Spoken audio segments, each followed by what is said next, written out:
Hello दोस्तों, आप सभी को गुलाब जामुन जैसी मीठी मीठी नमस्कार। और उसी के साथ आप लोगों का स्वागत है आईपीओ के लव ट्रायंगल शो में। एक और एसएमई कंपनी गणेश इंफ्रावर्ट लेके आ रही है अपना जो आईपीओ। यहाँ पर हम आज इस रिव्यू वीडियो में इस कंपनी का पूरा कच्चा चिट्टा खोलने वाले हैं, बेसिक से लेके एडवांस तक। अगर मैं स्टार्टिंग में ही इसमें अपने पर्सनल डिसीजन की बात करूं तो एक ऐसा आईपीओ होने वाला है जहां पर ऑलमोस्ट सर्टेन है कि मैं इस आईपीओ को अपने हर फैमिली मेंबर के अकाउंट से स्टडी करना चाहूंगा।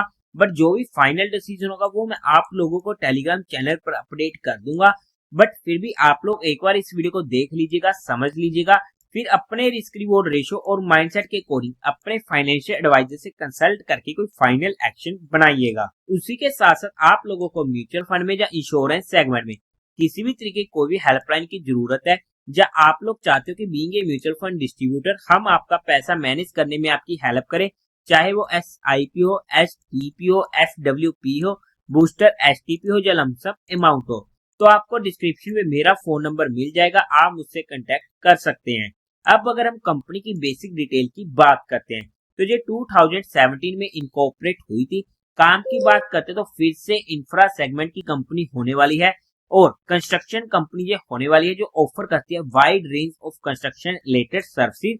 कंपनी स्पेशलाइज्ड होने वाली है in the construction of industrial, civil, residential and commercial building as well as road, railway, power and water distribution project across India. मतलब कि काम वाइज, सेगमेंट वाइज काफी अच्छा काम, काफी अच्छा सेगमेंट हमें देखने को मिलने वाला है। अगर हम इनके मेन सेगमेंट्स की बात करते हैं तो वहां पर civil and electrical infrastructure project, second road and rail infrastructure development project, और आगे बात करते हैं तो वहां पर water infrastructure development project company के मेन की सेगमेंट बिजनेस में आने वाले हैं। कंपनी प्रोवाइड करती है एंड टू एंड EPC यानी कि engineering, procurement and construction services, जिनमें प्लानिंग से लेके designing, execution and material supply for civil, electrical, mechanical and industrial project सब कुछ आ जाता है। कंपनी के क्लाइंट्स की बात करते हैं तो वहां पर मैग्नम वेंचर्स, रायकेला आयरन और mines, JD cable private limited, सेलिला moto corp private limited, Jain international power limited and Nirmala developers company के क्लाइंट में आ जाते हैं। कंपनी ऑपरेट करती है इन वेरियस स्टेट्स, जिनमें आ जाते हैं राजस्थान, यूपी, महाराष्ट्र, उड़ीसा, हरियाणा, झारखंड, बिहार, जम्मू कश्मीर, आंध्र प्रदेश एंड छत्तीसगढ़।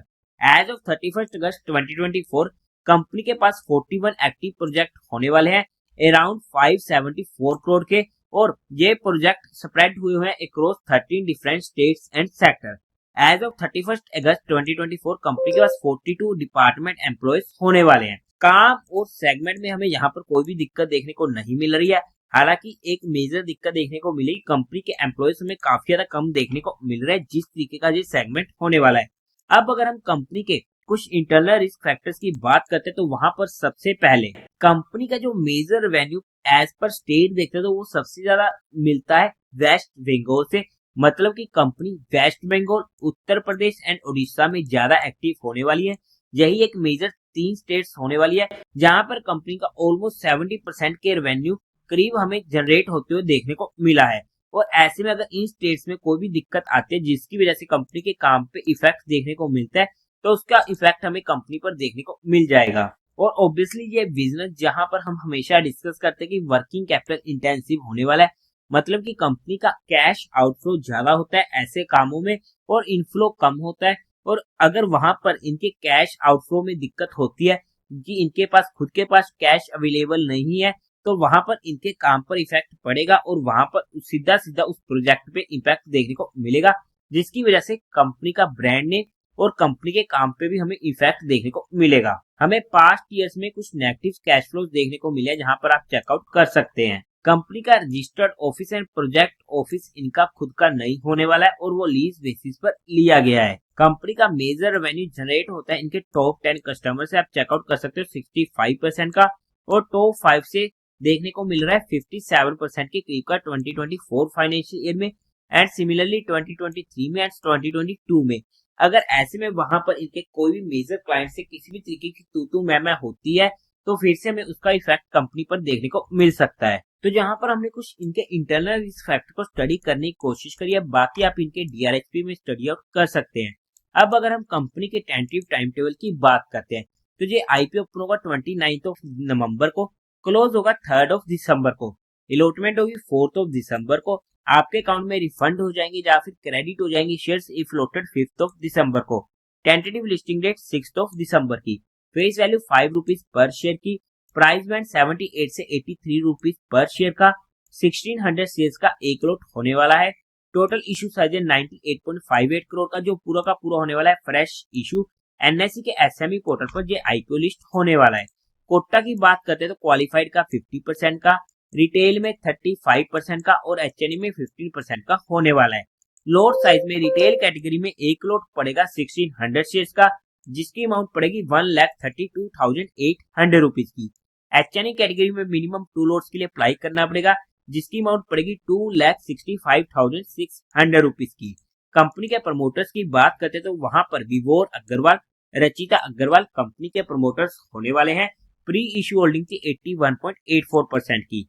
अब अगर हम कंपनी के मेन मुद्दे की बात करते हैं यानी कि कंपनी के फाइनेंशियल्स की, तो वहां पर सबसे पहले टोटल असेट 2022 में थे 25 करोड़ के, जो इंक्रीज होते थे 31 अगस्त 2024 तक पहुंच चुके हैं 120 करोड़ के। काफी अच्छी ग्रोइंग रेट होने वाली है।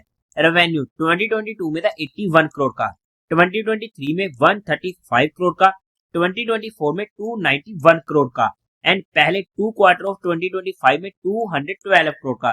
फिर से काफी जबरदस्त ग्रोइंग रेट होने वाली है। प्रॉफिट आफ्टर टैक्स 2022 में था 1.88 करोड़ का, 2023 में 5.2 करोड़ का एंड 2024 में 15.5 करोड़ का एंड पहले 2 क्वार्टर में 15 करोड़ का। फिर से काफी जबरदस्त ग्रोइंग रेट होने वाली है। नेटवर्थ 66 करोड़ की, रिजर्व एंड सरप्लस में 50 करोड़ का एंड टोटल बोरोइंग्स कंपनी के पास 10 करोड़ की होने वाली है। ओवरऑल में अगर हम कंपनी के फाइनेंशियल्स की बात करते हैं तो काफी जबरदस्त फाइनेंशियल देखने को मिले हैं। हाउएवर आईपीओ आने से पहले हमें यहाँ पर कंपनी के टॉप लाइन और बॉटम लाइन दोनों में काफी ज्यादा तेजी देखने को मिली है, जिसकी वजह से हमारे मन में शंकाएं भी आ जाती हैं। अब अगर हम कंपनी के ऑब्जेक्टिव की बात करते हैं तो वहां पर सबसे पहले इनको लॉन्ग टर्म वर्किंग कैपिटल की requirement and second general corporate purpose. अब अगर हम बात करते हैं कंपनी को फंडामेंटली बेसिस पर, तो मार्केट कैपिटलाइजेशन है 354.59 करोड़ की, आरओई 29 का काफी अच्छा है, आरओसी 35 का काफी अच्छा है, डेट इक्विटी रेशियो 0.16 का कोई दिक्कत नहीं है, रिटर्न ऑन नेटवर्थ 29 का काफी अच्छा है, प्राइस टू वैल्यू 3.87 की, प्रॉफिट आफ्टर टैक्स मार्जिन 7.24 का थोड़ा सा कम है, ईपीएस प्री आईपीओ 5 का, पोस्ट आईपीओ 8 का, ओके बोल सकते हैं। पोस्ट आईपीओ प्री आईपीओ कम देखने को मिल रहा है। पी प्री आईपीओ 16 का, पोस्ट आईपीओ 9.61 का। ओवरऑल में अगर हम फंडामेंटल्स की बात करते हैं तो फंडामेंटल भी काफी अच्छे देखने को मिलने वाले हैं। अगर हम पीयर टू पीयर कंपिटिटर्स की बात करते हैं तो वहां पर कैपेसाइट इंफ्रा प्रोजेक्ट 21 का पी, चावड़ा इंफ्रा 17 का पी, एवीवी इंफ्राकॉन 24 का पी, पीएसपी प्रोजेक्ट 18 का पी। अगर हम इसकी जीएमपी की बात करते हैं आज के टाइम पर तो 14% के करीब का देखने को मिलने वाला है। अगर हम वैल्यूएशन वाइज बात करते हैं according to 2025 financial year data, तो उसके बेस पर ना ही जेआईपीओ सस्ता रहा है ना ही महंगा आ रहा है। बट हमने यहाँ पर कंपनी को सिर्फ education and learning perspective study किया है, किसी भी तरीके कोई भी इन्वेस्टमेंट टिप या एडवाइस नहीं दी है। फिर भी आप लोगों को कोई भी काम करना हो, कोई भी एक्शन लेना हो, तो एक बार अपने फाइनेंशियल एडवाइजर से कंसल्ट करके कीजिएगा। तो देवी और सज्जनों, उम्मीद है आप लोगों को ये वीडियो अच्छी लगी होगी, तो इस वीडियो को लाइक कीजिएगा, शेयर कीजिएगा और साथ ही साथ चैनल को सब्सक्राइब करें। हर हर महादेव।